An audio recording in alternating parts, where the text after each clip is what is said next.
Hello and welcome back everyone, we Weeb Online, and today I'm gonna continue the story What If Naruto Gained the Knowledge of Everything Part 4. If you enjoyed this video, please give it a big thumbs up, and to watch more videos like this, subscribe to my channel and turn that bell notification on so you never miss an upload. Now wasting no more time, let's begin. Inoichi stood there, holding the sword tightly in his hands. He looked like he felt bad about what he was about to do. From his place at the door, he looked Naruto in the eye. When he saw the red-haired man in white look like he didn't care, his stomach turned. It was scary just to look up at those cold blues. At that moment, he saw things that he had never really seen before, like how Naruto's ANBU tattoo looks like it was peeled off, or how Naruto's eyes never showed how he felt. He has learned from his studies that the size of a person's pupils can reveal what they are thinking. When you feel happy, loved, or laugh, it opens up. When you feel angry, hate, or fear, it closes up. His eyes are like tiny dots that don't move, no matter what. It was spooky to have those two sharp bullets shining right into your eyes wink. He said, Inoichi Yamanaka, as a smile started to form on his face. Inoichi took a small step forward and said, I must say, I'm surprised. He tried to think of something to say, but he couldn't. Who do I owe this visit to? He asked as if he didn't see the kunai or the fighting stance. I came to kill you, he said, but for some reason he was completely out of breath. Naruto's smile never changed, and he didn't bother to get into a fighting stance. Kill me, he asked. For what? Inoichi yelled. You know why. Naruto just raised an eyebrow as if he didn't know what was going on.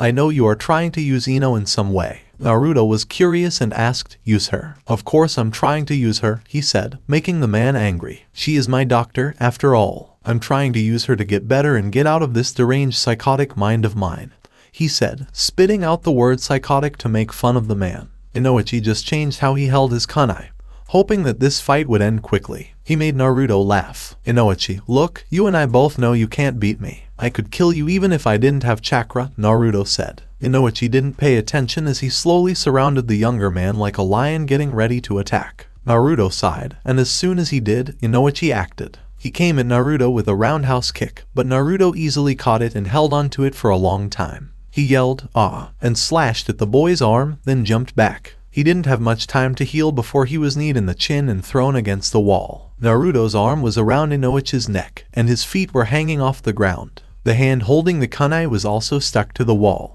You really wanted to kill me, huh? Naruto asked with no effort at all. Inoichi just gurgled and tried to pull the redhead's arm out of his throat so he could breathe. Since you're probably going to die here soon, I'll let you know that you were right. Dr. Yamanaka is a big part of my escape, and she's been doing great. In fact, I think this may be the last key, the last hill to climb before she gives herself to me. At this point, Inoichi was furious, and he tried harder and harder to get away, but he wasn't getting anywhere. Once she's no longer useful for my escape, I'll probably let her live because of what she's done for me. But if she becomes a problem like you, she might have to meet you in the afterlife, he said with a wicked grin. Hell, since I'm a nice guy, I'll send your wife, too. He said this with a laugh until he heard keys being hurriedly shoved into his door. He then let go of the man and gave him a very sharp jab in the throat. Inoichi started coughing so hard that he couldn't speak. Naruto seemed to stumble backwards, giving him the chance he needed. He jumped on his down body and held his kunai up with both hands, planning to drive it straight through the chest of his target. Stop. He stopped and looked up at the door. Ibiki and two guards were ready to take him. He couldn't speak, but he wouldn't leave this place without killing himself. He brought the kunai up and drove it down as hard as he could. His strike ended when a kunai got stuck in the middle of his forehead. Naruto looked up at the kunai that was just a few inches from his chest. He looked into the eyes of the man who was bleeding on his face. As he watched Inoichi's lifeless body fall to the side, a small smile came to his face. This would definitely move things along. Ino sat in her room and stared at the ceiling. Her mind was completely blank as she tried to figure out how she felt about Naruto and other things in her life. This was supposed to be a business relationship, but she felt so close to him. She didn't know how much she cared about him. What would happen if this turned into love? That was the real question at this point. What would her friends think? Well, her old friends, Maito and Menma, or the village. What would happen to her if she fell in love with a patient? She'd probably be locked up in the same institution, separated by wall after wall, with no more sessions and no more contact with her supposed love. She couldn't take that. Ino wished it were easier. She wished she could just say he was sane again and let him go, but that wasn't the case. If she said he was sane, he might be sent back to prison,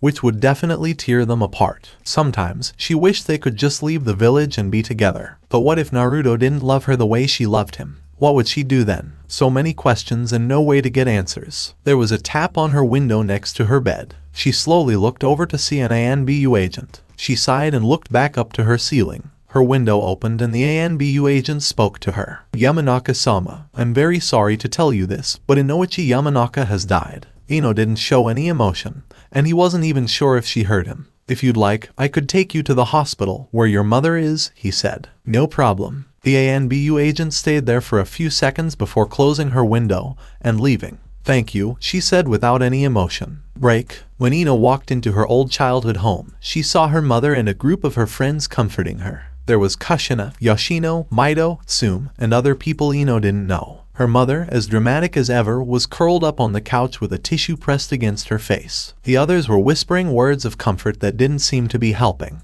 Then she saw Ino and, to everyone's surprise, she turned red.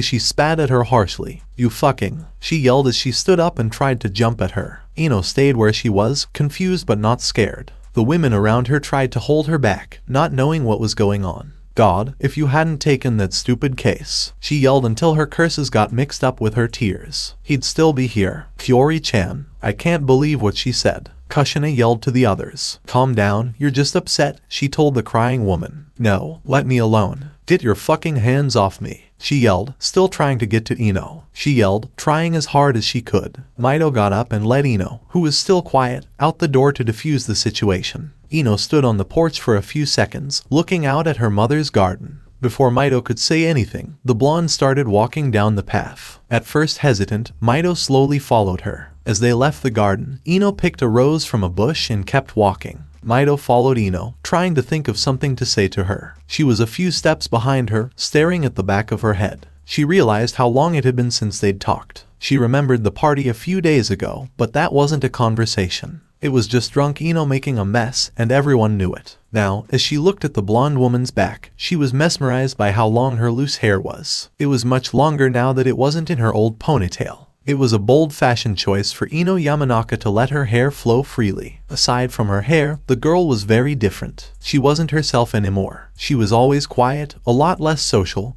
and very condescending. Maido didn't know why. Maybe she just got out of a bad relationship.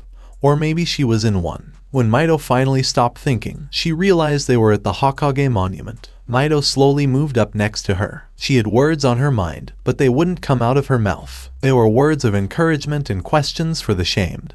But for some reason, she couldn't say them to Ino. Instead, she looked at the side of her face, trying to figure out what was wrong with her old friend. She had no sparkle in her eyes, no smile on her face, and no tears in her eyes or tear stains. For someone as expressive as Ino, this was very strange. Maido, Ino said slowly, are you in love? Maido turned her head toward her to show that she was listening. Maido blinked at that. She thought it was pretty clear what was going on. Ino still loved Sasuke, and Maido was jealous of her. That explains the party, but not much else. What could she say or do to make her feel better? Ino, she said. Yeah.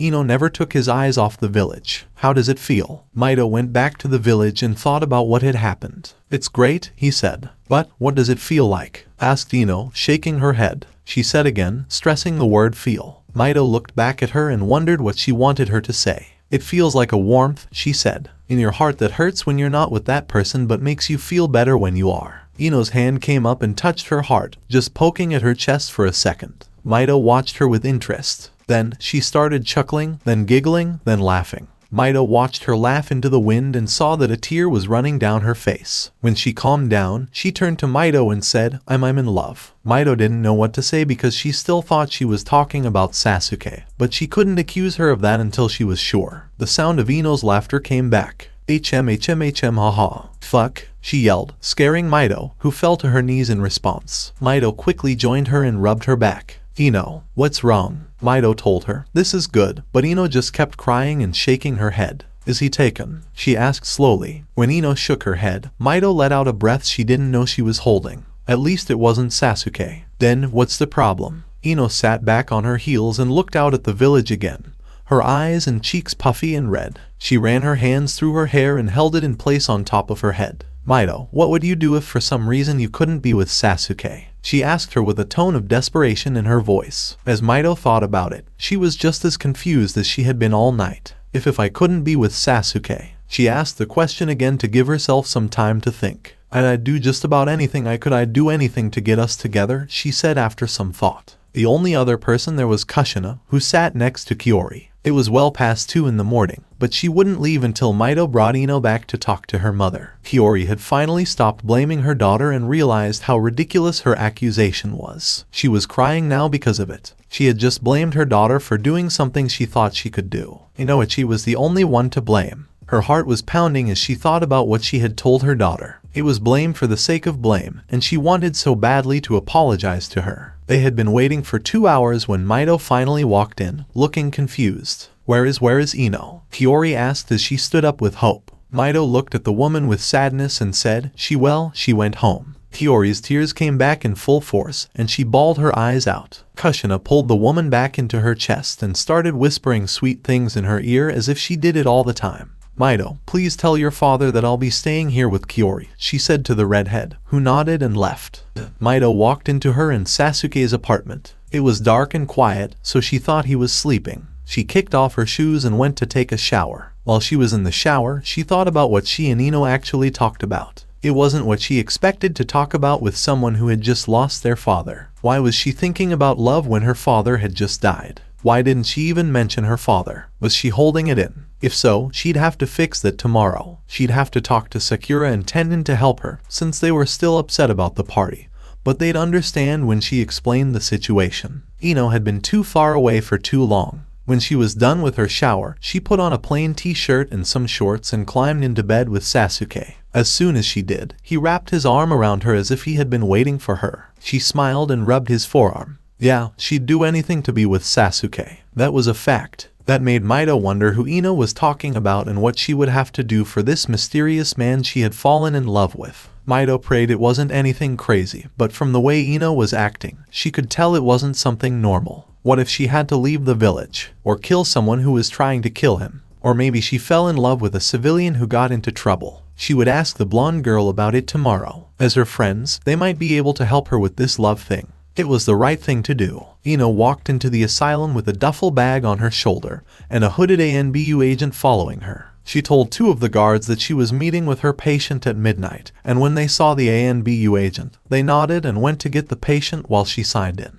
She and the ANBU waited patiently in the room. Ino, why are we here? Asked the man, who seemed to know her quite well. She told him simply, Toshi, please help me with this one thing. Toshi looked at her with interest. He knew the patient she had come to see and what had happened a few hours earlier. If we're here to kill or hurt him in any way, I won't be a part of it, he told her as he watched her look through the big bag she had brought with her. She rolled her eyes and said, no, we're not. I'm just here to talk to him. Why am I here then? He asked her. She said, I just wanted a friend with me. Toshi looked at her through his mask and sighed. But why do I have to wear the whole uniform? Ino sighed at all of the questions. So that you look scarier, Toshi, she said as if it was obvious. He looked at her again with confusion. He was also an ANBU member, but I'm just a recruit. He told her, I don't think he'll be scared. Ino shook her head. Trust me, he will, she said with a sigh as they waited in silence. When she heard his footsteps coming down the hallway, she reached into her bag again and pulled out a bottle of blue pills. Here, she said, handing one to Toshi. Put it in your mouth and bite down on it. It is a recipe from the Yamanaka family. It will let you join me in going into his mind.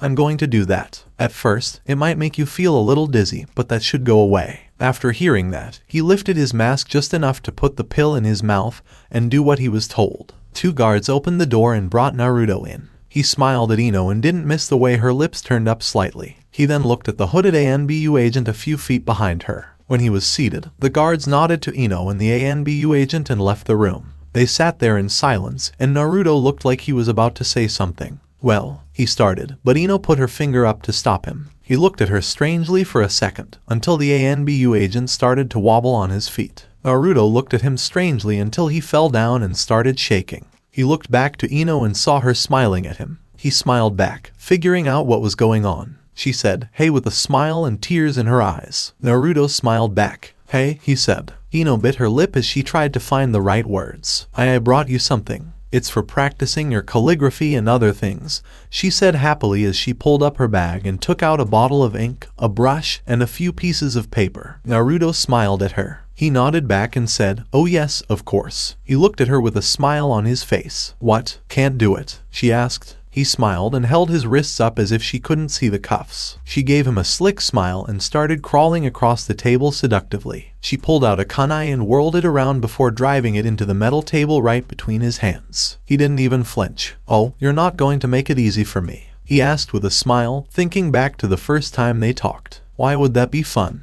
she said, getting it. Naruto laughed and took the kunai from the table. After some fiddling with the lock, the cuffs finally opened, freeing his hands. Rolling his wrists out, he stood up and took off his shirt, giving Ino quite a sight as she looked at his chiseled body that looked like he hadn't missed a day of training. She smiled at him and watched as he put the sealing paper in front of her and started writing on it. "Are you sure you know what to do?" she asked. "Has it really been that long?" "I've seen these seals every day for 5 years.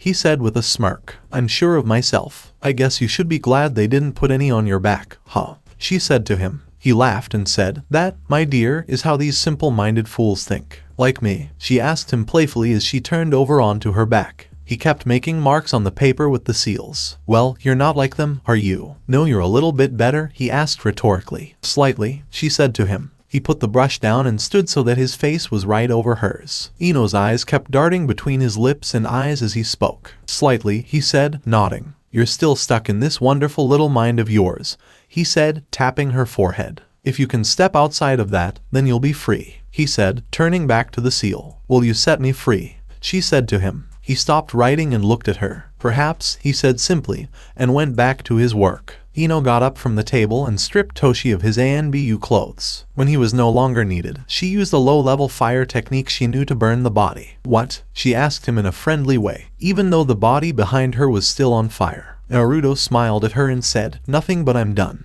He took the paper and slapped it on his chest. It started to glow for a few seconds, and Ino could see the prison seal start to slide off his body as if someone were pouring water down it. Naruto's eyes popped open like a junkie who just got their fix. It was the first time in 5 years that chakra ran freely through his body. Holding his hands out, he made 2 Rasengan and laughed. "You, doctor, have done me a great service," he said, stalking over to her and letting the balls of blue chakra die out. As he got closer, Ino kept smiling at him. When he got too close, she put her fist on his chest and patted the ANBU uniform on the table. "We're not done yet," she said. He raised an eyebrow, but he got the hint. He put on the uniform as Ino watched him with a hungry look on her face. He put on the mask after he was fully dressed. She said, "Let's get out of here," but he stopped her. "Just one more thing," he said as he made hand signs. In a puff of smoke, a naked Naruto clone stood there. Naruto wrote a few seals on the clone's chest, and the clone put on his white clothes. He then looked back to where the body was being burned. He made a few hand signs and used a much stronger fire technique that burned the body completely in seconds. When that was done, he used a combination of wind and water techniques to cool the room back down to normal. Ino and the ANBU then left the room, and the 2 guards came back in to take Naruto back to his room. They walked out of the asylum without anyone stopping them or even looking at them. Naruto Namikaze was free. Break. Naruto and Ino left the village through the ANBU secret entrance, and when they were outside the wall, Naruto let out a sigh of relief. "Well, thank you very much for your help, Dr. Yamanaka. I have to say that you are my favorite doctor," he said as if they were leaving. "Whoa, what? What are you talking about?" Ino asked as she walked up to him. She asked him quickly, having a terrible feeling in her stomach. Naruto looked at her with a raised eyebrow and said, "I want to thank you for your help up to this point." He didn't say much more than that. "What does that mean?" asked Ino, shaking her head. "Does that mean that you no longer need me?" "Precisely," he said. "Now you get it." As he clapped his hands, Ino couldn't get a breath. No, I fucked you up," she told him. In a second, Naruto closed the distance between them and used her collar to pin her to the tree behind her. No, what you did was try to change how I saw things. You threw me into a pit of anger and confusion." Ino shook her head. "No," she said desperately. "I love you." He gave her a smile and began to laugh. "I love you. You love me too," she yelled louder. He took off her shirt and started to pace. "Oh, is that so? Haha." Again, he laughed. "Yes, you do. You feel like no one has ever loved you, so you won't accept my love because you're afraid it's not real," she yelled, letting him know what she had come to think about him. Naruto stopped in the middle of his walk. "Oh, you're so wrong," he said as he stalked toward her. No, love makes you weak when your lover is weaker than you. He said this while pulling a kunai from a holster on his leg. What are you going to do? You going to kill me? She queried. Naruto laughed and threw the kunai at her. It hit the tree a few centimeters away from her head, but she didn't move or flinch. No, I'm not going to kill ya, he said, moving closer to her. If you die, it's because you're weak, and this little spat of ours will have been for nothing, he said, pulling the kunai from the tree. What will you do to me? She asked him, with no sign of fear at all in her voice. Naruto looked at her as if he were judging how determined she was. Well, he said, turning around, just follow me and you'll see. You can leave our little experiment at any time. As she followed him through the woods, he told her, if you do that, you might be able to get back before they notice you're gone. She walked up to him and looked him straight in the eyes. Never, she said with such fire in her eyes that Naruto couldn't help but notice. He said, yeah, well, we'll see about that. They walked through the woods around Konoha for what seemed like hours until they came to a quiet spot. Naruto bent down and pushed chakra into the ground, and a secret passageway started to open up. He stood up and pointed into it. After you, he said with a daring smile. Ino didn't hesitate and went right in. She stumbled around in the dark for a few seconds until the torches on the walls seemed to light themselves. When they did, she knew exactly where they were. They were in one of the notorious psychopath Orochimaru's bases. There were broken glass tubes and quarantine signs everywhere. This one looked like it had already been taken apart, so why were they still there? She followed Naruto as he went deeper into the base. Soon, they went into another room and stood on a platform overlooking vats of some kind of black liquid. You see that? What is that? Naruto asked, pointing at the stuff. Ino was getting a little worried. That is what made me the man I am today. That is your trial. You bathe in this liquid, and I will accept this love of yours. Ino looked back into it and saw that it was boiling. At this point, it was probably like acid and would probably kill her. She looked at him with a broken heart. I know what you're trying to do, she said, staring at his chest and unable to look him in the eyes. You want me to kill myself so you don't have to deal with me anymore. No, I want you to show me how much you care, he said. Show me how much you love me. Ino shook her head. You know I'll die if I touch that stuff. You're not an idiot, and neither am I. He didn't seem to care. So you're telling me you wouldn't die for me? He asked her casually while staring her in the eyes. Ino's eyes moved up his face until they were locked in a staring match. He was daring her to do it. He really wanted her to die. It hurt her heart more than if he had just taken that kunai and stabbed it into her chest. After everything she had done for him, she was just a bother to him. Clearly, she was wrong, because he didn't seem to care much about her. She fell for him twice and got hurt both times. What else did she expect? In less than a second, she remembered all of her best moments, most of which involved Naruto. Even though she was about to die in a few milliseconds, she couldn't help but love the psycho with the red hair. This was the cause of unrequited love, death. She could feel the heat of the chemicals burning her back, but she could also feel something pulling on her. When she opened her eyes, Naruto was holding the front of her shirt. The bottom of her hair was in the chemicals, but her feet were still on the ledge. He saved her. She let out a tear as she looked up into Naruto's blue eyes, which were smiling down at her. Now that, he said with a laugh, that's proof. He pulled her closer and kissed her. Ino melted into the passionate connection and wrapped her arms around his neck. He pulled them back onto the platform, and she kissed him very deeply because she didn't want this moment to end.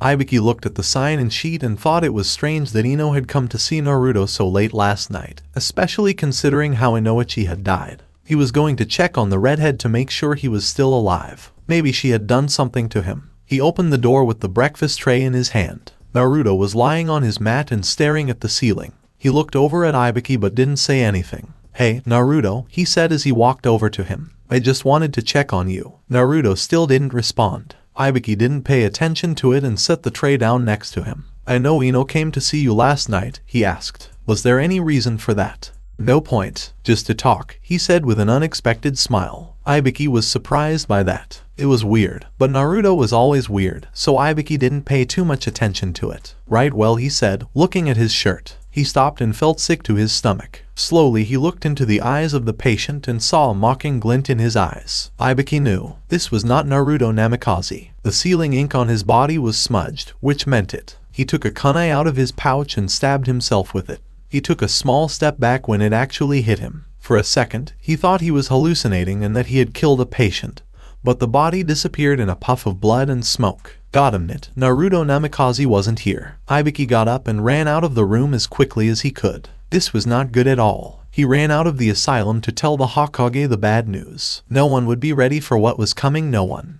The two people left in a house in the middle of a forest near Kumo were running for their lives as the house was filled with screams of fear. One of them was a man with brown hair who had a cut on the side of his face that was dripping fresh blood. The other person was an older woman who was struggling to get up the stairs. They were both covered in blood that didn't come from themselves. The man with brown hair prodded the older woman to get her to move faster. When they got to the second floor, he shoved her into the hall closet and shut the door. They both scrambled to the back wall and hid in the shadows of the clothes hanging there. The man was holding the woman's mouth shut to stop her from crying. Someone was screaming for help in the distance. It was a man, and as his cries made them cry more and more, they seemed to know him well. The screaming stopped suddenly, and they both knew why. Now, the only sound was the slow, clear sound of footsteps climbing the stairs. Every time they took a step, they heard an extra 2 thumps that they couldn't place. Then, whoever it was reached the top step and stopped. For a few seconds, the house was completely silent. The attackers started walking again. This time, they could clearly hear something being carried across the floor. It sounded sharp and metallic. The door was kicked in roughly 2 doors away from where they were hiding.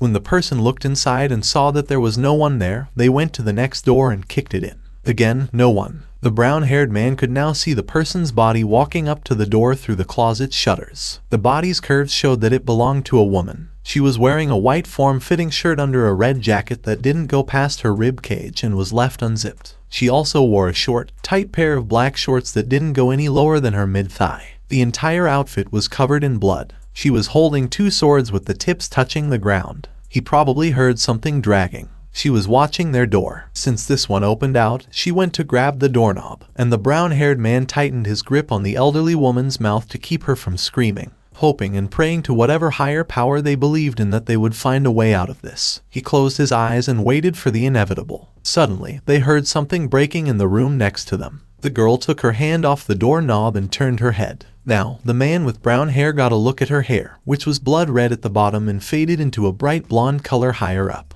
She left to find out what the sound was, and the brown-haired man breathed a sigh of relief as quietly as he could. He let go of the old woman's arm a little and whispered to her to SHH. He got to the door by crawling slowly and carefully. She had already opened the door a little bit, so all he did was push it open a bit more. It moved very slightly, and he cursed his luck. When he looked down the hallway in the direction she went, he didn't see her. He was also unable to hear her. Seeing an opportunity to get out through the window at the end of the hall, he crawled back to the old woman. He said his plan very quietly. "Okay, the window at the end of the hall is wide open. If we can make it, we can run for it," said the man. The old woman strongly shook her head, saying she didn't like the idea. "Hey, we have to," he said louder. "If we stay here, we will die." The old woman bit her lips together and closed her eyes, trying to figure out how likely it was that she would win. She thought she had no other option, so she nodded her head. He nodded back and started to crawl toward the door, but he quickly jumped back against the wall when he heard whistling from down the hall. Again, the girl covered in blood was walking past their room. She was still dragging one of her swords across the ground, but she was also swinging the other one around while she whistled. The old woman could no longer hold her breath just as the woman was about to pass by. She let out an exhale as quietly as she could, but the girl seemed to stop in her tracks. Once more, the man with brown hair put his hand over her mouth and squeezed it shut. The girl walked back until she was standing again in front of the door. This time, he knew they were discovered. He reached out to his right and felt around for something he could use. He could only find an old umbrella, which he held in his hands with trembling fingers. When the door opened, he drove the umbrella forward, but it was quickly knocked to the side, and the right side of his chest was stuck in the wall behind him. When he looked up at her, the mask she was wearing horrified him. It was a traditional Japanese porcelain doll mask with small lips, thin eye openings, and a small nose. The mask's mouth was covered in red lipstick, and both eyes were smudged with red eyeshadow. Under her right eye was a small heart, and along her jawline was the word rotten. "I found her, love," she yelled in a tone that sounded ominously happy. They heard another set of footsteps walking up the stairs in a casual way. "Don't worry, Grandma," she told the older woman. "My wife just wants to talk to you," she said. The brown-haired man tried to pull the sword out of his chest, but she kept twisting it, making him keep screaming. Then, they were greeted by the other masked attacker. He was wearing a red shirt, black pants tucked into black tape, and black sandals. He wore a black jacket with a high collar and no hood over the red shirt. The jacket was not buttoned. He was wearing a jacket and pants with lots of pockets, and he was carrying an empty sword sheath on his back. His face was covered by a plain, white mask that ended at his hairline. The mask's design was a blood red, very jagged, and crudely painted smile that went from cheek to cheek. The blackened, smudged eyeshadow that covered the eye holes made them hard to see. His blood-red hair was slicked back, and a couple of strands hung over the edge of his mask, making it look like it was wet or oily. Well, he said, squatting down in front of the scared old woman. Miss Kibui, former secretary to the Hakage. The old woman tried to disappear into the wall behind her. Don't be afraid, I just want to talk to you. My name doesn't matter because I'm nothing but an idea. The man with brown hair shouted, what do you want? The man in the mask watched him curiously. Then he turned back to his attacker. Why does he still exist? Sorry, hun, I thought you might want to use him as leverage, she said as she pulled the sword out of his chest and cut his throat. After wiping the blood off the knife, she put it back into the empty sheath on the masked man's back. When she saw blood dripping from his throat, the old woman cried out in desperation. Hey, he said, moving closer to the woman and gently touching her face. He whispered, there's no need for that, to her. Just answer my questions, and we'll be fine now, Hakage. The god-aim Hakage, Menma Namikaze, was sitting in his office and looking over the latest report he had received about the attackers in masks. It was an unexpected call for help from another village. 2 months ago, he got a message of trouble from the hidden sand villages of Hakage, Gara, saying that 2 people in masks had killed everyone in the home of one of his former friends while they were looking for information about him. It was just a simple reminder for the Hakage to make sure all of his allies were safe. Now, Chijuro, the new Mizukage, sent him a letter describing the same situation. Kiri is a kind of neutral nation in Konoha, so this warning came as a surprise. Apparently, the masked attacker let one of the witnesses live so that person could send him a message. It was confusing but scary, and it looked like it was in pieces. This whole thing was becoming a pain, especially for someone who had only been in office for about 4 months at that point. As of now, the problem wasn't that big since Sasuke and Mito were the only people outside of the village who had any connection to him.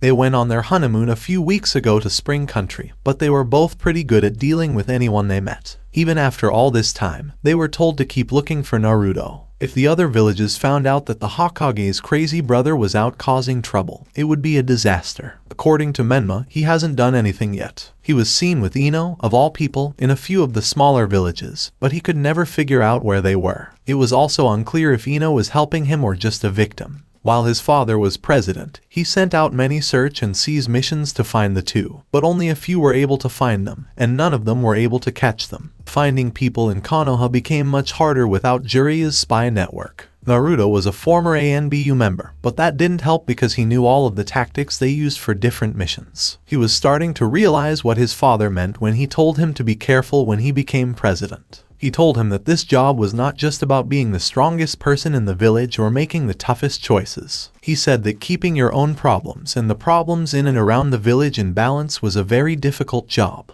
Naruto's escape made both of these jobs harder. His disappearance caused a lot of problems in the village, including calls for his head from both the council and his own group of friends who thought he had taken Ino. Even Sakura, to Menma's disappointment. He knew it was her best friend, but Naruto was his brother, so he expected her to at least understand how he felt. Since Ino was also his friend, he could see things from her point of view, but that didn't make a difference. As a father, Hakage, and husband, Menma had a lot of responsibilities. Everything would probably work out in time. He was even thinking about asking his father for help with the masked attacker situation. Not that he couldn't manage. He was actually planning to tell every shinobi who was a jonin or higher to be on the lookout for the 2 people with orders to either capture or kill them. He wasn't sure how well that would work with the vague description of 2 attackers wearing masks. He didn't know what group they belonged to, what skills they had, or even what gender they were. It would be like chasing empty spaces. For now, his plan was to wait until more information was available. If things kept going the way they were in Kumo or Iwa came to him with a similar complaint,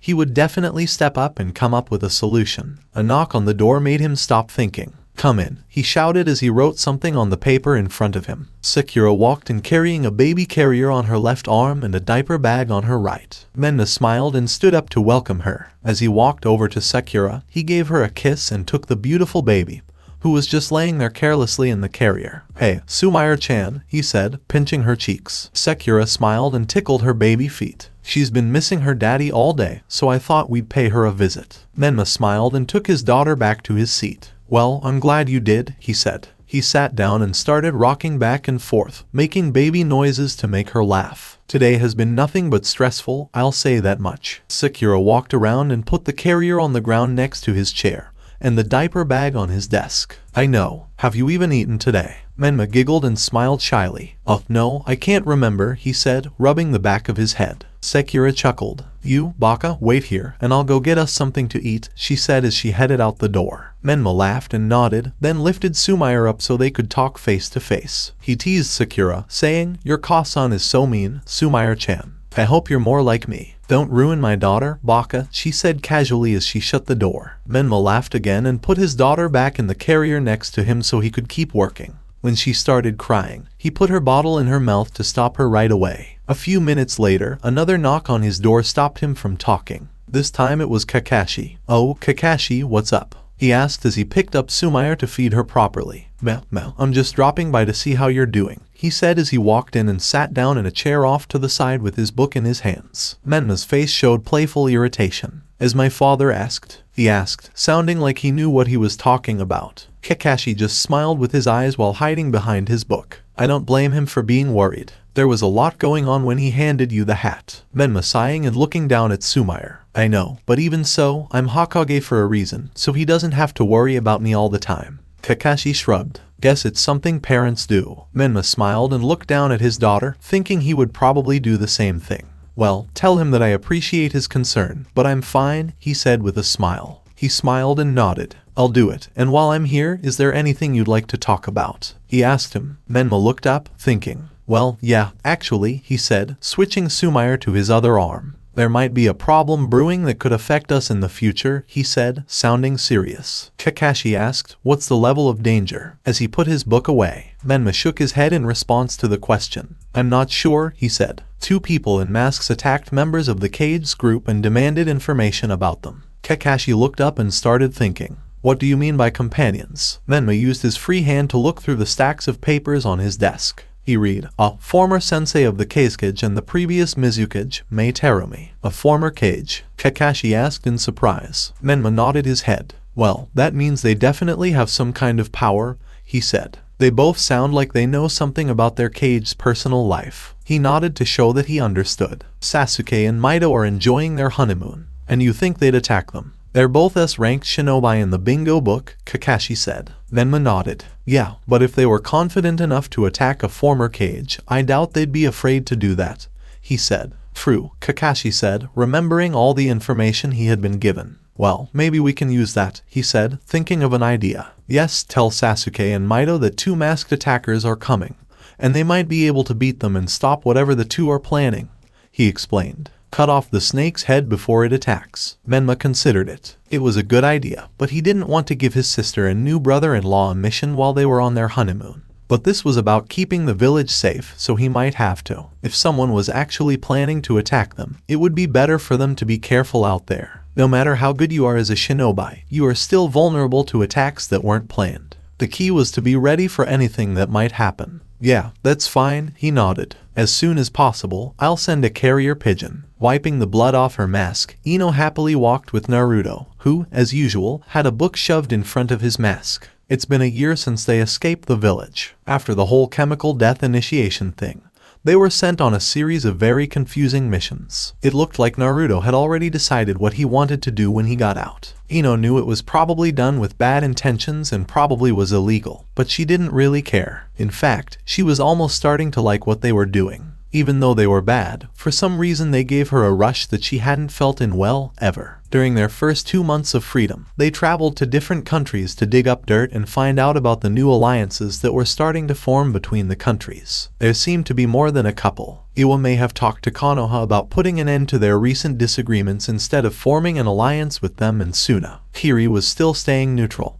but she was very interested in the alliances that other countries were forming. And Kumo was usually interested. It almost seemed like the world was heading toward a time of peace. They also dug into each country's underground groups. Kumo's Bolt organization and Konoha's route seemed to be in conflict. Naruto found everything very interesting. He and Ino had been planning their strategy the whole way. Recently, they've started looking for personal information about the Cage themselves. Wherefore, Ino wasn't completely sure, but she knew it would be something. Naruto says that they need their own army before they can start working on their real goal. So, they were now looking for something while walking through the fields of Kusagakure, or someone. He looked over Ino's shoulder. "What's her readin'?" she asked playfully as she put her mask back on. "Oh, it's a horrible book about this man's crazy idea of where we go when we die." As they walked, Ino put her hands behind her back and shook her shoulders. "What's he thinking?" Naruto removed the book from his face. "Well, he thinks we go to some kind of purgatory to wait for Kami's decision," he said, shaking his head in disbelief. Behind her mask, Ino was smiling. "You don't think that place exists, do you?" she asked, leaning in to look into his eyes. He immediately said, No, that's just an attempt to scare people into acting like civilized people." "So, what happens when we die?" asked Ino. Naruto sighed and looked up at the night sky, thinking, "Oh, we're just dead. There's no purgatory, no afterlife, no heaven, and no hell. There's just non-existence. So you've never believed in religion?" No. You see, religion is the human race's way of showing its fear of being at the top of the food chain. Despite what people may think, we are the best species. Some might say the tailed beasts are better, but they have been captured and kept in captivity for over a century. We are the smartest, and intelligence is power. Ino was puzzled. How does that relate? Humanity fears power even though we all want it, so they make up stories about something a step higher so that everything that happens is for a reason in their eyes, he explained. Just smiling at him, Ino took his free hand in hers. "You've definitely thought about this, haven't you?" she asked as she rested her head on his shoulder as they walked. Naruto giggled. "Well, when you're locked up for 5 years, you have a lot of time to think," she said sincerely. "I'm sorry I didn't get you out sooner." Naruto gave her a dismissive wave. "That doesn't matter. Patience is a good quality. I would have waited another year if I had to." "Well, you didn't have to," she said, jumping onto his back. Naruto caught her easily with his hands under her knees as he kept walking. "And I'm thankful for that," he said as Ino moved the strands of hair hanging over his mask. "That's why I'm keeping you around." Ino chuckled incredulously. "TCH, yeah, it's not because you love me or anything," she said in a playful way. Naruto giggled. "Dr. Yamanaka, you are too much." A group of people walking toward them was visible up ahead. "Looks like we have company, sweetie," she said, swinging her feet in a playful way. Naruto just snorted and kept walking, unfazed. As they got closer, they could make out what appeared to be a 4-person team, possibly a group of genin and their sensei. As they got closer, they could see that they were from Konoha. Nobody knew the sensei personally. It was a muscular man with dark brown hair. His 3 genin stood behind him because they were afraid of the 2 people in masks that they were about to pass. Naruto's eyeholes looked at the brown-haired sensei with no emotion at all. In an effort to stay calm, the man nodded. Naruto waited for a moment before nodding. Behind him, Ino was playing with the kids while staring at them and smiling behind her mask. She tilted her head in a cute way, but the blood-smeared marks on her mask and the few drops of blood that were still on her legs made them feel very uneasy. The sensei and his students were relieved when they passed the 2. Naruto just kept walking, ignoring them. Ino was looking at them for no apparent reason. The sensei turned around to see how his students were doing and saw her looking back. He pushed them forward and kept walking. Ino turned around and giggled in Naruto's ear. Break. Several hours later, Naruto and Ino walked into a bar on the outskirts of Kusa. Sticking to the shadows of the place, they made their way to a very dark corner where they could watch the people inside. They waited for a few hours before the person they seemed to be waiting for came in. A man with black hair that is curly and a scar that runs down the right side of his eye. When Naruto nudged Ino, she nodded and took off her mask. Ino walked over to the empty spot on the bar next to the man, swaying her hips and smiling seductively. Leaning on the counter, she tapped her fingers on the top. "Hey, bartender, I'd like a few shots," she said to attract the attention of the target. As she waited for her order, she could feel him watching her. When the bartender came back, she told him she wanted 2. When he filled the glasses, the target used that as a starting point for a conversation. "Hey," he remarked, "are you buying both?" Ino gave him a smirk, acting like she hadn't seen him. She said slyly, "Of course they are." "Girl's a little thirsty," she said, swigging one of the glasses without much effort. The man with curly hair was always looking at her. "Then I'll buy you 2 more, he said, pulling out his wallet. 2 more glasses were filled by the bartender. "My name is Kai," he said, putting out his hand for her to shake. "Ino," she said as she shook the part. She smiled at him, happy that her plan was working. From there, she used all of her charm, which was a lot better than most people's. She used small talk to get him interested, which made her want to cut her own throat. He wasn't necessarily stupid, but he didn't talk like the smart people she was used to. She was good at talking him up for the next 3 to 4 hours and used her knowledge of psychology to get the information she needed from him.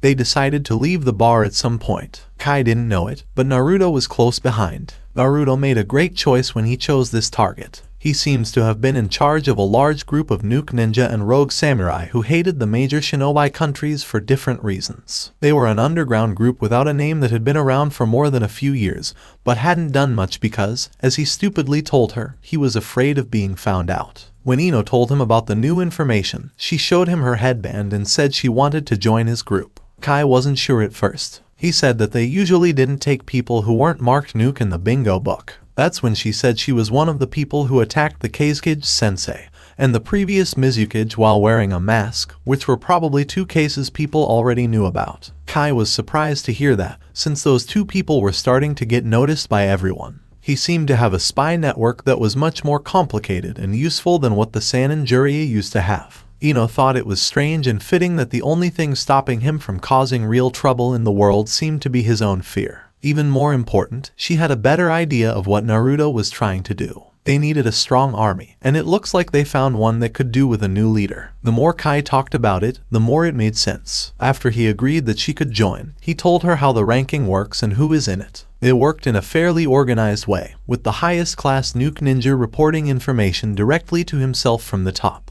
At the moment, there were more than 200 people in Kusa alone. At least 200 more are either hiding or working somewhere else. All of them hated one or more of the major villages very much. Ino kept trying to get him to like her until he finally gave in and took her to the headquarters. While they were walking, Ino kept asking him questions about himself. He was sure he was the strongest shinobi in the group and said he had to be to stay in charge. He seems to have been put to the test before by a few high-ranking members. They were actually also well-known people whose prizes were cashed in, which Ino could tell from the bingo books. The most famous was Sasori, a puppet master from Sunagakure. Kai made his people afraid of his power to earn their respect, but he was afraid he was losing it. Problem was, people wanted something to be done. They wanted something to give them confidence that this group would do something soon. Kai, on the other hand, wasn't sure about this. His grandfather started this many years ago, and when his father died in service, it was given to him. He was trained hard by his grandfather, and he told Ino that he didn't really want to hurt the big villages. He did it for no reason. He was born in the underground headquarters and has lived there since he was a baby. Ino decided that she would give him some advice to keep things real. She told him, you know, if you don't do something soon, your people won't respect you, or someone might come by and take them away. Kai gave a shy smile. He replied, yeah, I know. I don't know, maybe we'll start our own village. We have a lot of members. Ino shook her head and hummed in doubt. If you change your goal, they will leave faster. Kai said he knew this and that he had been thinking about how to tell the forces about the idea. He was just too scared to go through with it.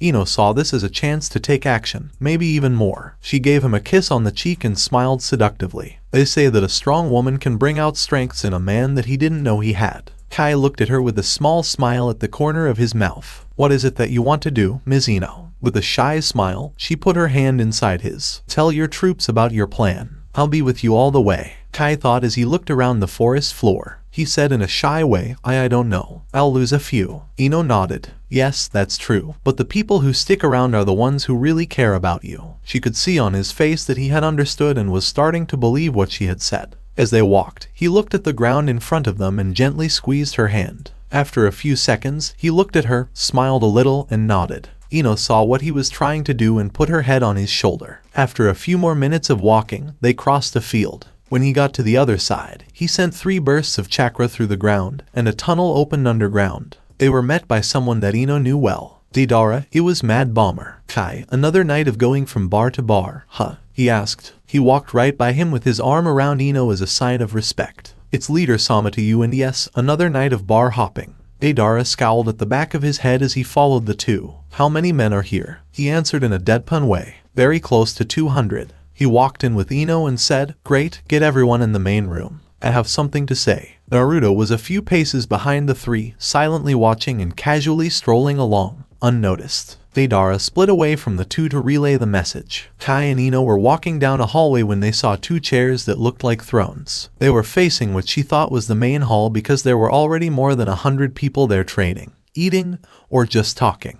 The room was huge, way bigger than she had thought it would be. She and Kai walked forward, passing the beautifully sculpted thrones down about 3 steps, onto a small balcony overlooking the room. There were a lot of other hallways on the sides of the huge room, and people were pouring out of them. Within minutes, the main room was full. Ino watched from Kai's side as men and women chatted amongst themselves, waiting for the meeting to start. Below them was a raised, round area that looked like it could be used for battle or fun. It led to a hall that was right below them. She thought the 7 people coming out of it were the bosses. Individuals such as Deidara, it was Mad Bomber, Kasama Hoshigaki, the tailed beast, Hidden, the immortal AI Rokashu, the thief of the sword of the thunder god, Zabuza Mamachi, demon of Kirigakure, Kakuzu, the man who fought Hashirama Senju, and Pakura, former hero of Sunagakure. It was a very lethal group of individuals that Ino found impressive. They were all S-rank criminals with a deep hatred for the major villages. Now, she was getting a little bit nervous. This wouldn't work if they were true to Kai. Squeezing Ino's hand once more, Kai began the announcement. There was a seal placed on the balcony that allowed him to be heard around the entire room. He walked forward and got the attention of the waiting listeners. He said, "People, I have an important announcement." The entire room was completely drenched in silence, some of them thinking up what they thought he was going to say. The majority of them were hoping that they would finally do something. As you all know, the primary goal of this organization has been the destruction of the major villages. He looked back at Ino, who nodded at him with 2 thumbs up and a comically insane-looking smile. He found it weird but ignored it and continued. "Recently we haven't been doing much." When he said this, the crowd laughed and made excited noises. Everyone thought they knew what would happen. "I have a plan," he said, getting the people even more excited. Ino could see that the 7 people above them were excited, which made her feel better. They were just as eager to attack as everyone else. The next thing he said got an even bigger response. "My plan is to give up on our old goal and instead start our own village," he said. For a moment, everyone was quiet as they tried to figure out what he meant. When they did, the room erupted into outrageous shouts of anger. Kai watched them yell their discrepancies at him silently for a moment. Flashing his highly intense killer intent,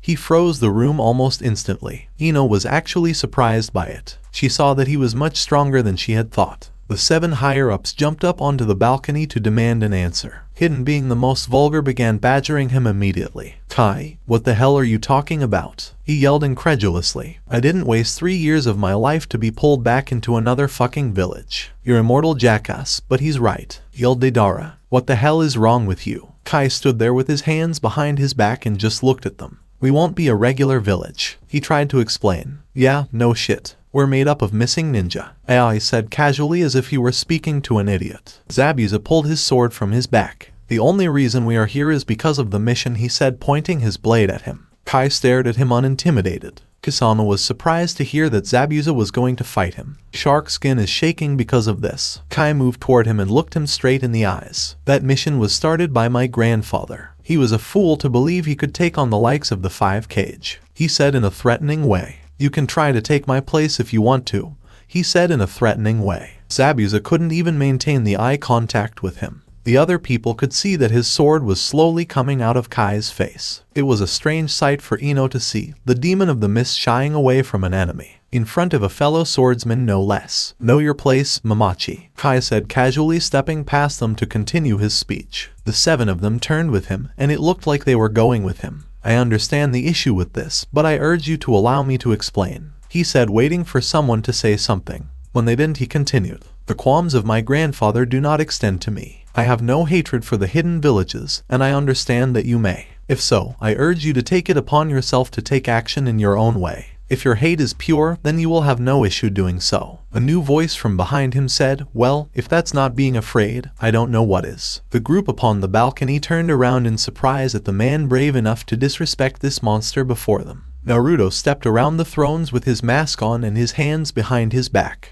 Ino, who was still behind the group, smirked at Kai, who looked at her in suspicion. She slyly placed her mask back on her head, and when Naruto got next to her, she leaned on his shoulder. "Kai Okutaka," he said slowly. "Who are you?" Kai asked without any fear or other emotion on his face. Naruto tilted his head slightly. He said as he walked around, "It doesn't matter who I am. What matters is my plan and the things I need to do it. You see, like these beautiful people around you, I have a certain abhorrence for the hidden villages." Kai just looked at him like he didn't understand and was a little annoyed. "AI, kill him," he said suddenly. AI pulled out his sword, but Naruto opened his jacket to show the paper bombs inside and made the sign for blow with his hand to get them ready to go off.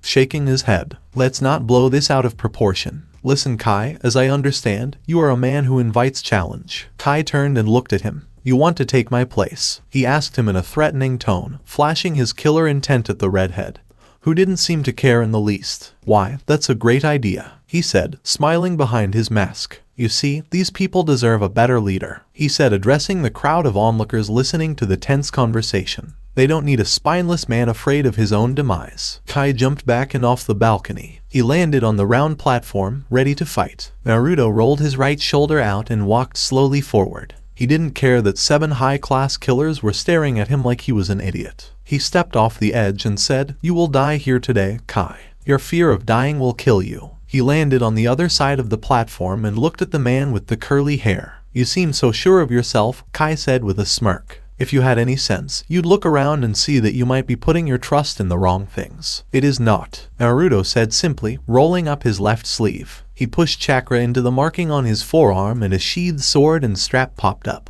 I only know how this fight will end. You know nothing about me, but I know everything about you. He put the sword on his back and took it out of its sheath. Kai's eyebrows went up in confusion. Have we met before? Naruto shook his head. No, but I've met you. You're a cowardly man, hiding behind power, he said, holding his sword in a reverse grip. You are too kind for the role you play, which is why you refuse to take action. A man like you does not belong in an organization like this, period. Yet you lead it because no one has been able to best you. And you believe you can? He asked him casually. Naruto gave him a curt nod and said nothing else. Kai gave him a confident nod in return and walked to the edge of the arena. He held his hand out to one of the nearby men, never taking his eyes off of Naruto. Sword? The man pulled it from its sheath and handed it to him. Well then, let's see it. With that, the two rushed forward. Kai went for a wild diagonal slash that Naruto blocked with his own. Spinning with the block, Kai went for an elbow to Naruto's face, but Naruto caught it and pushed it forward, spinning him back the other way. Ducking under the next violent slash, Naruto spun on his knees with his sword out from his body, nearly cutting Kai's leg.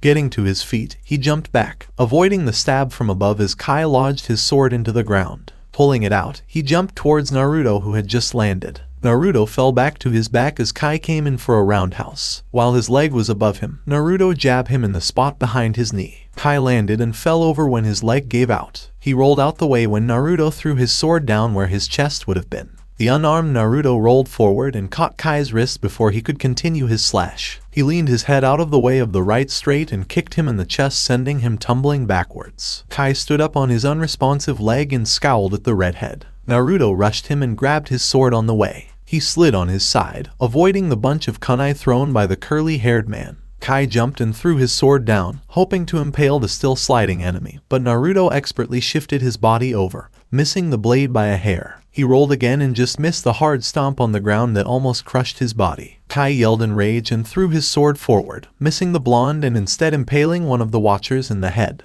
Naruto looked back momentarily and paid for it when he returned his gaze as Kai was already in his face, delivering a kick to his chest that made him lose grip on his blade. Before he could grab it, Kai jumped up and kicked it away. Naruto used this distraction to grab his leg as it was raised. He held onto it until Kai fell on his back and kicked him away. Both of them got back up and ran again. Kai slid down, avoiding the flying straight kick as Naruto flew over him. Getting back to his feet, he blocked the redhead's follow-up spinning back kick with ease and delivered a barrage of his own punches into his momentarily exposed ribs. Naruto jumped back and put his hands around his chest. Green chakra came out of his hands. He didn't have much time as barrage of kunai flew his way.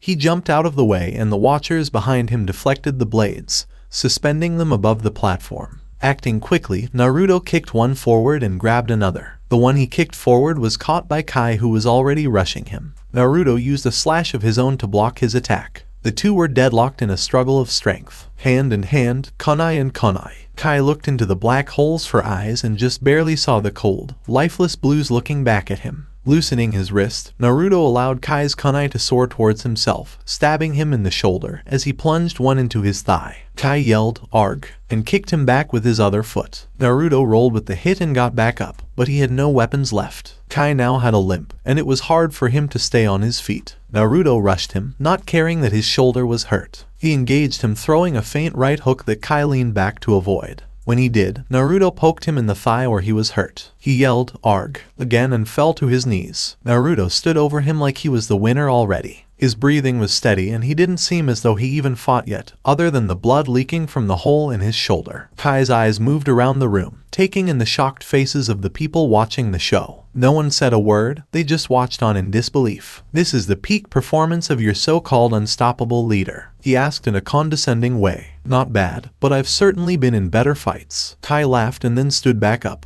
"Oh, believe me, I've got a lot more," he said as he started to walk back into the tunnel. Naruto raised his eyebrow, wondering if he had given up. "Close combat is not my forte. If you'd really like a battle, we should take it outside." Naruto watched him for a second before following.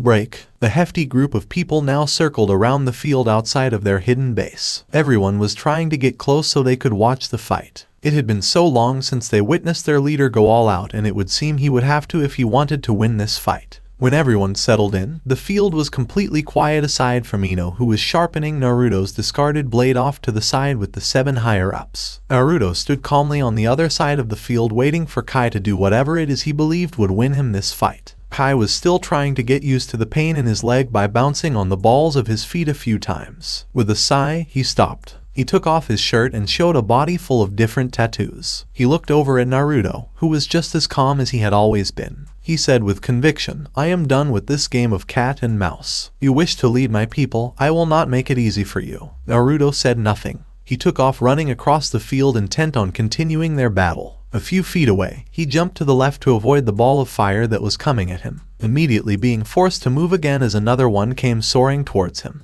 Using his limited knowledge of earth jutsu, he slammed his hands into the ground and a wall shot up in front of him, barely standing up against the ball of flames that collided with it. Kai watched the smoke clear away for a brief second before jumping up and away from the hands that popped out trying to snag his feet. Naruto jumped out of the ground and began rushing him again, performing a string of hand signs along the way. Kai blew another fireball his way which Naruto jumped over. Kai blew another one when he saw this, but Naruto was done with his hand signs and blew a bigger ball of water than Kai expected. This put out Kai's fire and covered the field in a thick mist. Kai jumped from the mist, not wanting to be caught in a trap. He stared into the cloud of white, awaiting some kind of movement. A shot of an air bullet tore through the mist too quickly for Kai to avoid completely, so he leaned out the way slightly, causing the bullet to shoot through his arm. Grimacing at the pain, he jumped out of the way of the next two, avoiding them narrowly. Naruto went through even more hand signs and blew a ball of flames at the curly-haired man. When Kai jumped away to avoid it, Naruto smirked beneath his mask, pulling at the thin ninja wire in his hands. Kai noticed the wire just in time and contorted his body clear of being tangled in it. In doing so, he didn't notice the redhead come in with a brutal knee to his rib cage, sending him tumbling back down to the ground. He held his ribs and looked up at the two redheads who began walking towards him. He looked around at the people that were giving him the same look they were before, the look that told him he was losing. In truth, this was all he had. This man before him was too powerful. People thought he was very strong because he easily beat Sasori, but in reality, he had some help. It would seem he needed that help here as well. He stood up with a very intense look in his eyes. He took a few steadying breaths before he rolled his shoulders out. With a somewhat painful expression, a tattoo on the back of his neck began to glow an orange, almost red color and began to expand. Like markings of flames, it began expanding across his body rapidly, stopping just past his nose, almost reaching his other eye. The orange turned black, and the marks looked like tattoos. He felt amazing. Naruto watched him in interest. "I knew you were a snake," he said in a low voice, lowering himself into a fighting position. Kai's eyes lit up in excitement. He had too much power, but it was incredible. He ran away with a crazy look in his eyes. Naruto charged in and jumped over the barrage of kunai that flew faster than they had before. When he landed, Kai was already right in his face. He leaned to the right to avoid the fist flying toward his face. He had to move quickly to block the follow-up right that shook his body. Kai turned around and gave him a hard kick to the stomach, sending him skipping across the ground for a few yards. Naruto rolled back onto his feet and tried to move out of the way of the roundhouse that was coming at him. But it was too late. He took the hit and was once again sent hopping across the ground. Kai stood where he was, with the black mark still covering his body. Naruto picked up his mask enough to spit blood from his mouth. After getting back to his feet, he rolled his neck out and ran again. Kai also came in, and when he was close enough, he went for a right hook, but Naruto ducked under it and hit him with a jab right under his extended bicep. Kai grimaced and kicked him in the side. Naruto immediately rolled with the hit and jumped into a 360 to avoid the low kick to his knees. During his spin, he brought his fist out and hit Kai's chest hard. The two got back on their feet and exchanged more blows until Naruto's speed gave him the upper hand. Kai fell to his back and kicked himself back up. He moved back to avoid the roundhouse kick that almost took his head off. When he got back on his feet, he lunged forward, giving Naruto a shoulder charge that threw him off balance. When he had a chance, he gave him a spinning back kick to his side, sending him again tumbling across the field. Naruto got up from his fall and jumped as hard as he could to his right to avoid the much stronger ball of flames coming his way. When he landed, he saw Kai doing more hand signs. He waited for his next move. Kai was done making his string of seals, so he put his hands out to the side. Two whips made of flames shot out of his hands. Naruto was still not phased. Kai swung one around his head and snapped it toward Naruto. Naruto rolled out of the way of it, but then he had to jump to avoid the other one that swung right under him. He let himself fall to the ground to avoid the next one that swung right over him. Then he rolled across the ground to avoid the next blow coming straight down at him. Quickly, he rolled onto his stomach and slammed his hands into the ground, causing another wall of dirt to shoot up in front of him. Kai sent both of the whips around either side, trying to hit him from behind his cover. To his surprise, he heard him pop up out of the ground a few feet behind him. When he turned around, he saw him doing a series of hand signs. Kai snapped his whip toward him in an attempt to stop his jutsu. Naruto leaped to the side to avoid it. When he landed, he stumbled and almost lost his footing. Kai took the chance and swung both of his flame whips at him. Before they could hit, however, they spread out on their own. He tried to bring them back, but they refused to appear again. "What the hell?" he muttered as he went through the hand signs again. As he did this, the people watching were both amused and shocked to see the real Naruto standing right behind their former leader. He had just gently put a seal on his back. It was amazing to see their seemingly all-powerful leader be made to look like a fool. Borrowed power makes you weak when you can't get it anymore, Naruto said casually, alarming Kai. He quickly jumped to the side and faced off against Naruto and his copy. "What the heck did you do?" Kai asked darkly. He grabbed at his neck as his curse seal started to come off. Naruto started walking casually toward him and destroyed his clone. "I have cut off your contact with that seal around your neck." He said it as everyone else got confused. "A gift from Orochimaru, I think." He said it in a casual way, which shocked the crowd even more. Up until then, they thought it was just a trick he used to make his skills better. "So, you've seen it?" Kai asked as he rolled his body out, now that he would have to fight without it. Naruto just shrugged and stalked toward him without changing his pace. He was as calm as he'd been the whole fight. Twice before, Kai wouldn't admit it, but he was a little scared at this point. This was exactly what he had been so afraid of. He feared dying before he was ready. All this time, he held back his army because he was afraid the cage would take action against him and kill him. Now, in an ironic turn of events, his fear of death at the hands of the cage led to his death at the hands of a man he didn't even know. It was a funny death for a weak leader. When Naruto got close, Kai threw a simple punch at him in an effort to fight to the end.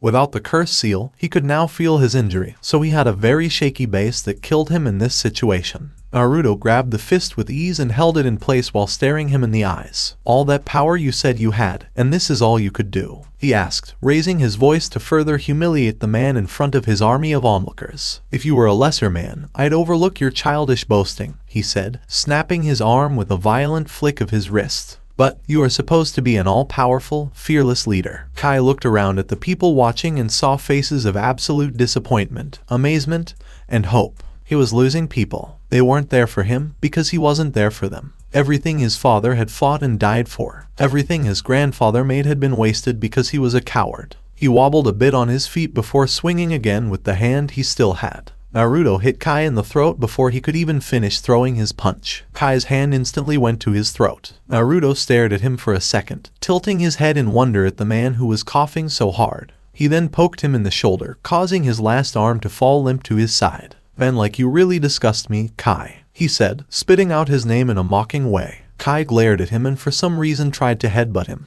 Naruto just sent a sharp jab, breaking his nose. Kai lifted his head back to try to ease the pain without using his hands and stop the bleeding. When Naruto saw this, he turned around and gave Kai's kneecap, which was now exposed, a hard back kick, bringing him to his knees. "It is men like you," he said, again raising his voice, "that eat away at the rage of the offended for your own selfish reasons. In reality, if you were honest with your people, they would know the real reason for your so-called new plan." Naruto laughed again, making fun of the last two words. Kai spit out the blood in his mouth, but he couldn't talk because he had hurt his windpipe. "People," he said this while walking around and talking to the crowd of people watching. "This man, to whom you have all been so kind, had no intention of doing the things he asked of you." He stopped his pacing and put his hands behind his back. He bounced on the balls of his feet in a way that almost looked funny. "You see, Kai here." He pointed to him. "Kai fears dying." The crowd of onlookers looked confused. "Sure, I know what you're thinking." Naruto went on, starting to pace again. "Everyone fears death. It's only natural." He said it for them, basically summing up what was going through their minds. "But, ladies and gentlemen, you have to believe me when I say that no man has ever changed the world because he was afraid of dying.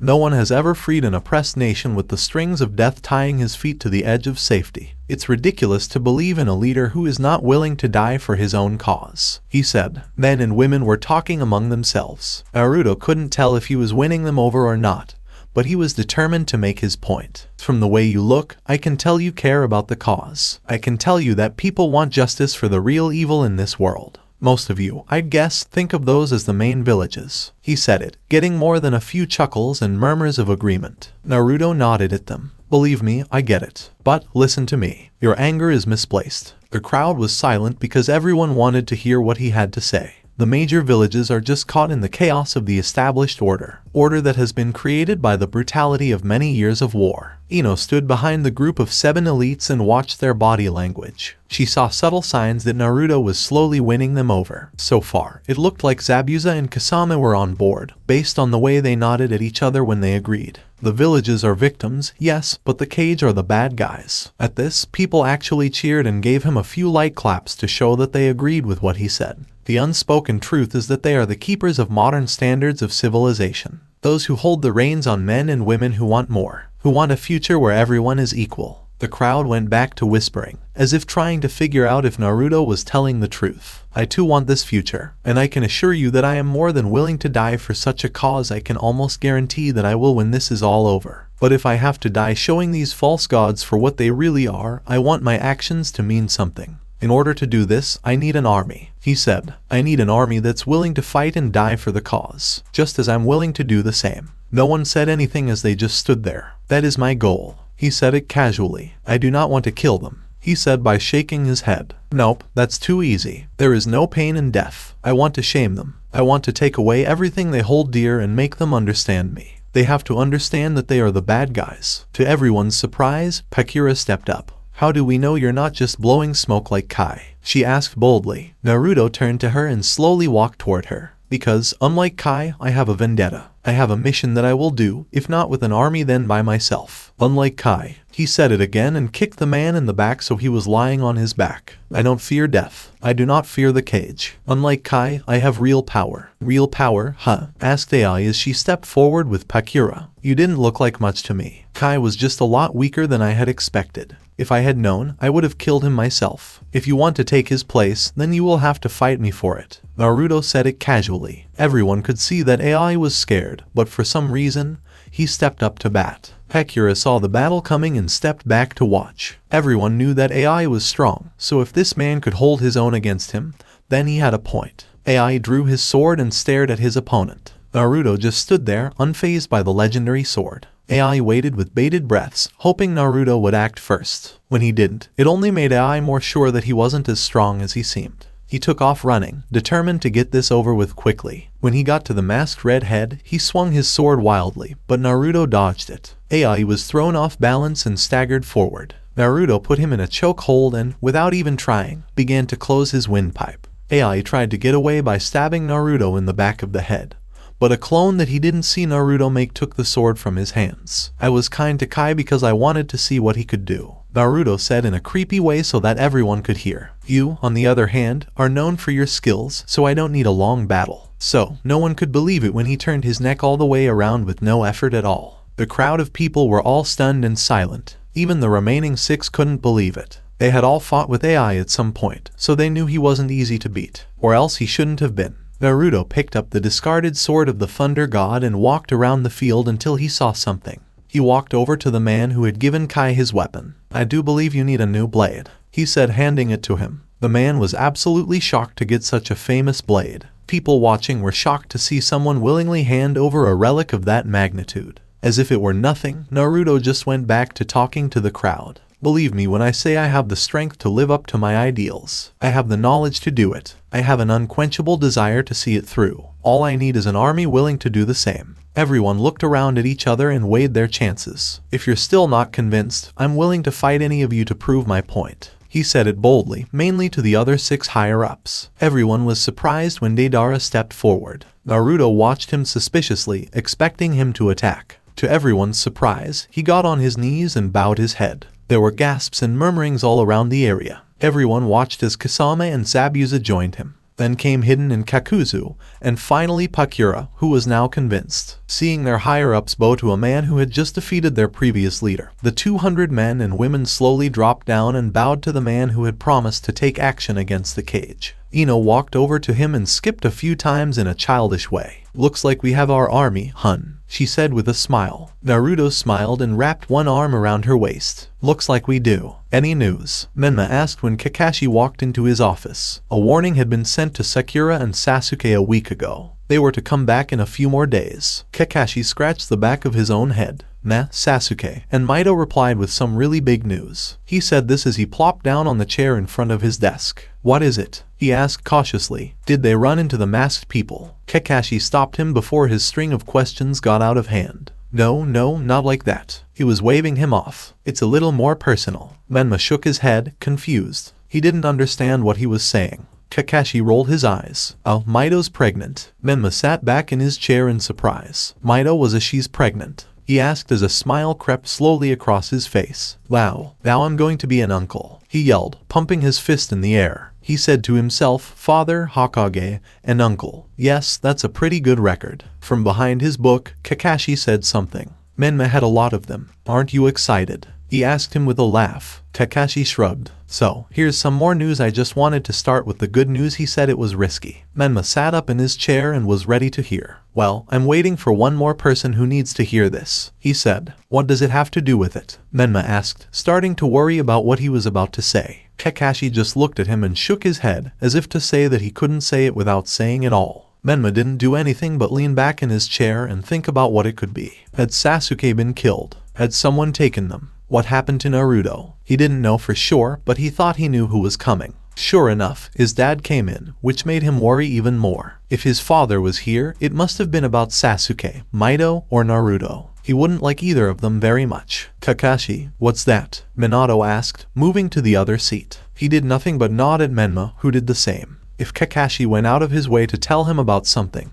he knew it was a big deal. He and Menma looked at the silver-haired man who looked confused and waited for him to say it. Kakashi rubbed the back of his neck and sighed. "Someone heard from Kiri. We sent a message to find out more about the 2 masked attackers." He said it in a serious way. Menma and Minato were both nervous as they looked at him. They both knew in some way. "We know it's. Don't tell me." Minato said this as he shook his head and looked at the floor. He wasn't even interested in hearing it. "Isn't it Naruto?" Menma asked timidly. Kakashi didn't answer, but he didn't have to. He shook his head and let out a sigh. "What's next? He has already attacked 2 other countries. There was no way out of it. If the other villages found out, they would ask for his head right away. At least Suna and Kiri. As far as he knew, Kumo and Iwa had no problems with the people in masks. Then there was the fact that Ino was with him. That was another pain in the neck. Now it was clear that she wasn't the victim here. She was his partner and most likely the way he got away. Now what? Minato inquired. He didn't think it was true. His reputation was already bad. But now that he has attacked 2 countries, no one would deny it. It was too late to save Naruto Namikaze. Worse, what he does could make things worse for Konoha. For Menma especially. Kakashi gave a shoulder shrug. "Menma, I know this makes things hard for you." He told him to pay attention. "But if Naruto becomes a big problem for Konoha and the other villages, you must be Hakage first and his brother second."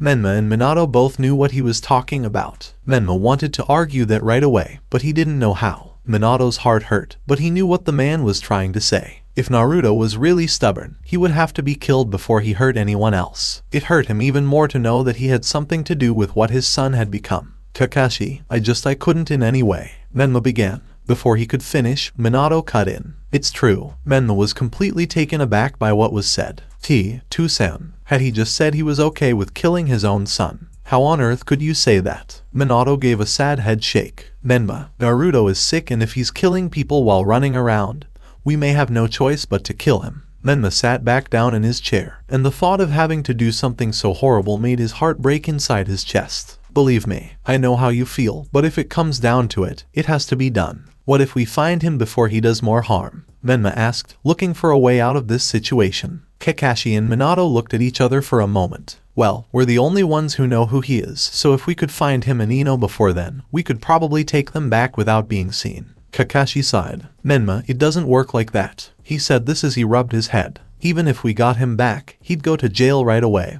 Or even worse. Well, what's a better idea? He asked in anger. What? Just kill him? Minato stood up from his chair. Menma, some things just have to be done. I don't even think Naruto would let us take him alive. What do you mean let us? I don't think he could do much against me, Kakashi, and Sasuke. When Menma answered, he showed a little bit of his pride. Kakashi was not as sure of himself. Menma, do not underestimate him. He looked a lot more serious than what they were used to. I don't know why, but now is not the time to be proud. Menma shook his head, confused. Kakashi, I said me, you, and Sasuke. Kakashi just shook his head. Just don't think too little of him. Kakashi replied as he looked at his own foot. Naruto, Ino, and 6 important people sat around a round table in a room. Ino was sitting on Naruto's lap and stroking his hair while her bare feet were propped up on the table. Naruto and the others were talking about what he was going to do, or as much as he was willing to say. How did you figure it? When Naruto said this, he was talking to Pakura. She moved a few papers around. Well, it's about even all around. Around 50 for Konoha, 40 for Kiri, 45 for Suna, 40 for Kumo, and 50 for Iwa. Naruto nodded as he rubbed his hand against Ino's exposed thigh. Well, if I had to guess, I'd say you Pakura are definitely leaning towards Suna. Deidara, without a doubt, Iwa. Zabuza and Kasama Kiri are out, so Konoha and Kumo are the only ones left. He kept rubbing Ino's leg as he thought. Well, no matter what, everyone will be able to choose which village they want to attack. If there are shortages, we'll have to find people who are willing to help.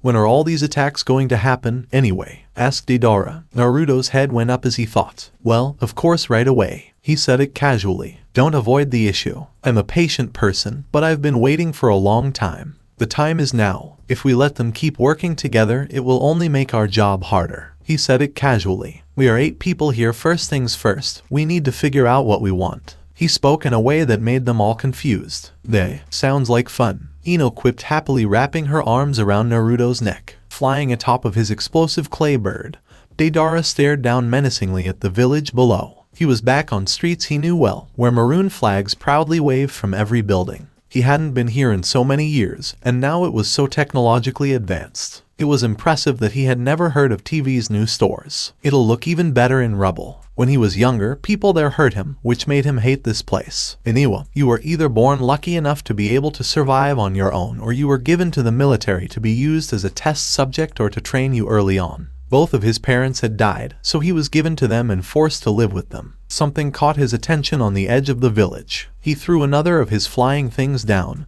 and it flew right to the spot. A few seconds later, the bird came back with a bloody Hidden on its back. Hidden, did you get the information? He asked. Hidden said, yes, and licked the blood off the edge of his sickle. Oh, you better believe I got it. I haven't had this much fun in years. He yelled as he looked down at the village, with which he had nothing against. In truth, he just enjoyed destruction. All around destruction. After the meeting, they left right away. Naruto had told everyone in the army a short version of his plan and told them to split up based on which village they wanted to attack. He told them that until they were called to action, they should stay at the base and train as much as they could. The people in charge left to do their job of sending a message. Everyone knew what they had to do and was ready to do it. They were given more than a few goals to complete before they could go home. Now that they were actually doing something, something lit up inside of them all. When their new leader said he had a goal, he didn't waste time trying to figure out how to reach it. After only a week, they started to do something. Deidara laughed to himself as he told the birds in his mind to take them up into the clouds for now. His eyes staring intently at the setting sun,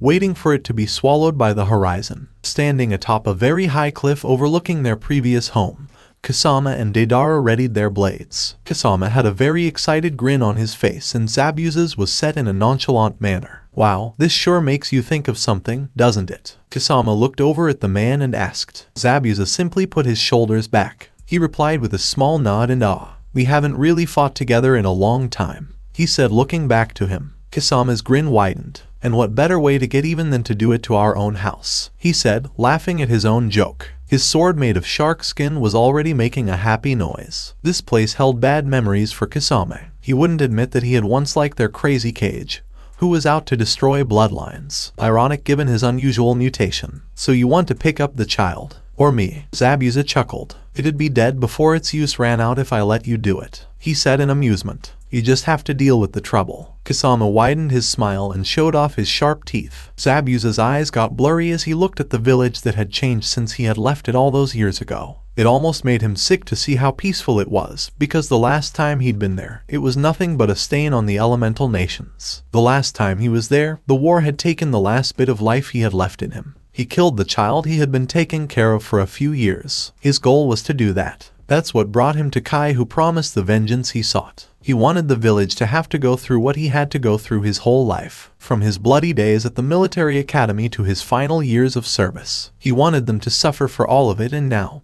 with the help of their new leader, they finally would. So, you trust him? He asked the man to his right who had blue skin. Kusama looked over at him to ensure he understood the question. It's been a week, and we're already making plans to attack, he said as if there was no question. Zabuza nodded. Yeah, but I know there is something else. He has another goal that he's not telling us about. Kusama shrugged. I don't care what he has planned if we get what we want. Zabuza did nothing but nod and look out at the horizon. It wouldn't be long before the sun went down. Two beautiful women stood on a huge sand dune. One of them had green hair and was very muscular, while the other was a blonde who looked delicate and was jumping up and down with excitement. Oh, I can't wait to work with you, Ino chirped happily as she looked over at the woman with the stone face. Hakura looked at her and thought to himself, what the hell is wrong with this psycho? She was way too happy for someone who had killed a group of genin on their way here. Dido. In truth, the mask creeped her out as it seemed to match the girl's tone of voice, misleadingly sweet. Do you want to take the package, or would you rather be the thing that keeps them from doing it? Ino asked her. Hakura just gave a shoulder shrug. Something inside her told her she didn't want to make this girl mad for whatever reason. It wasn't just because her boyfriend was in charge of the group. Something about her made it clear that she was much more dangerous than she let on. It depends on you, she said. Great, with a smile as she clapped her hands. I'll be the distraction. I get to play with my new stuff. Hakura wasn't sure, but she knew that if she had been on the other side of this attack, she wouldn't have liked it. If some bad things hadn't happened, she might have been on the other side. Luckily for her, the higher-ups hated her for what she was and they tried to kill her. That was their first mistake. After following Kai for 2 years, Hakura had almost given up hope that she would ever get the revenge she so badly wanted. Now, with the directing of Naruto and a firm plan set in action, it was finally time. She wouldn't let them get away with what they did because it was wrong. Turning to the horizon, there was still a bit of time before their attack was due to take place. She started talking to the blonde to learn more about her new leader, figure out how they work together, and get used to her personality. So, what's the deal with Leader Sama? She asked. Ino looked at her with puzzlement. You want to know about my honey? She asked in an almost threatening way. Hakura noticed and quickly diffused whatever deranged thoughts she may be having. And no, I was just trying to understand who he is, she said quickly. Ino gave her a very unsure look from beneath her mask. Well, don't get any ideas, lady. And you don't need to understand who he is. What is he? Your boyfriend. Soon to be, she said happily, placing her hands together and tilting her head in a cute way. Hakura was weirded out but continued anyways. Well, who is he? Under that mask, you know. Ino looked at her eerily for a few seconds.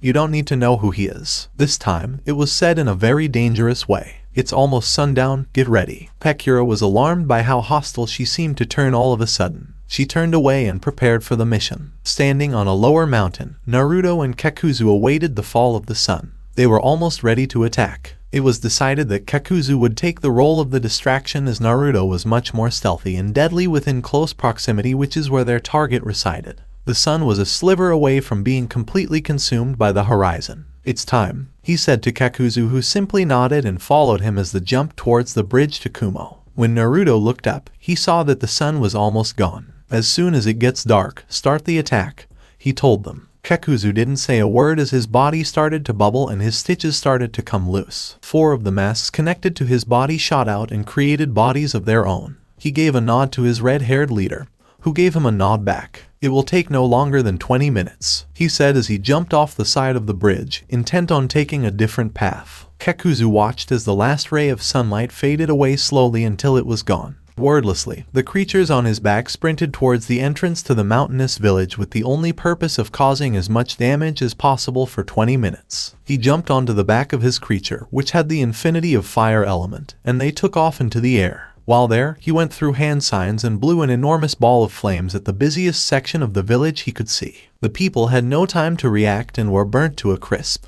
Within seconds, the shinobi within the surrounding area were on him, demanding what he was attacking for. He didn't say anything and kept making trouble for the people of Kumagakure. Using chakra, Naruto clung to the bottom of the Rakage's office. He waited closely to the nearest open window, listening for his chance to enter. He could feel the vibrations of Kakuzu's attacks, so he knew the Rakage could feel it too. What was that? Yelled a voice that sounded pretty sleepy from inside the office. He could hear a few footsteps charging towards his office. Rakage-sama, another man yelled, but this one was much more urgent. We're under attack. Naruto could hear the Rakage's chair slide out. Alright, he said. Samui, take Rui into the vault. You'll be safe. Okay, you better come back, Darui. After that brief but heartfelt commotion, Naruto heard a heavy door close and footsteps running back down the hall. Slowly, he crawled up to the open window. As he got inside, he looked around suspiciously to make sure no one else was there. When he was certain, he walked further and slowly. He could hear small pouts and reassuring whispering from somewhere. Turning his head, he grew alarmed when he saw the Hachibai form near the front of the village. That means Kumo's Jinchuriki were still in town. At least one of them. He had to be quick. Going up to the vault, he knocked on the door. From within, the woman called out to him timidly, Darui. Naruto did his best impression of the man he had just heard a few minutes ago, adding a bit of labored breathing to make it real. Samui, it's me, open the door. We have to leave, now. Daddy, what's wrong? A child's voice called out. Rui, everything's okay. We have to go, now, he said with the same level of urgency. He could hear Samui urgently trying to open the door and he tapped the door as if he couldn't contain himself. Samui was shocked to see someone other than Darui. She stepped in front of her son with a kunai in hands. Who are you? She demanded dangerously. I'd love to fight you, but I am afraid I am pressed for time.